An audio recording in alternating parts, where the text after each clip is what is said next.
Aucun fil barbelé, aucune caméra de vidéosurveillance ou d'agent de sécurité. Et pourtant, dans cette maison, située dans la banlieue de Valence, résident 9 délinquants mineurs.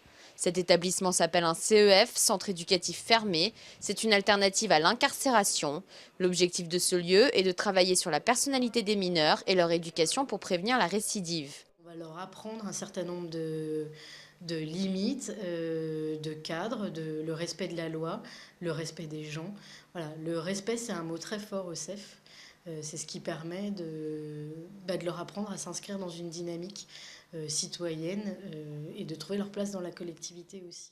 Une place qu'il est difficile de trouver pour la plupart de ces jeunes. Ils ont tous un passé de délinquants, vol, braquage, prise de stupéfiants. La plupart d'entre eux sont déjà passés par la prison.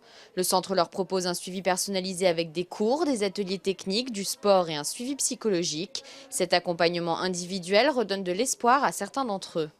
Ce qu'il y a de bien, c'est qu'à la fin du soir, ils peuvent trouver un stage, ils peuvent te trouver un appartement.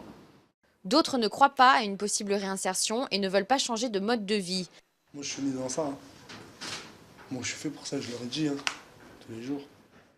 Ces centres accueillent des mineurs avant leur jugement dans le cadre d'un contrôle judiciaire ou d'une peine avec sursis. Leur placement est d'une durée de 6 mois renouvelable une fois. Victor est à son 6e mois dans le centre. Il débute tout juste son premier stage. Passionné de cuisine, il a choisi cette voie pour sa réinsertion. Franchement, c'est une chance parce qu'avec le nombre d'affaires que j'ai, je pourrais être en prison. C'est Jean-François Redon qui l'a pris en stage. Il a ouvert son restaurant il y a 3 ans maintenant. Pour ce professionnel de cuisine, il est important de tendre la main à ces mineurs souvent déscolarisés depuis la fin de l'école primaire. Son travail de formateur est basé sur la confiance. On n'aura jamais accordé de confiance avant. Et aujourd'hui, en fait, on leur dit, voilà, tu as droit à tout, mais ne dépasse pas les limites. Sur les 7 enfants que Jean-François a formés jusqu'à présent, 3 sont aujourd'hui en CAP de cuisine.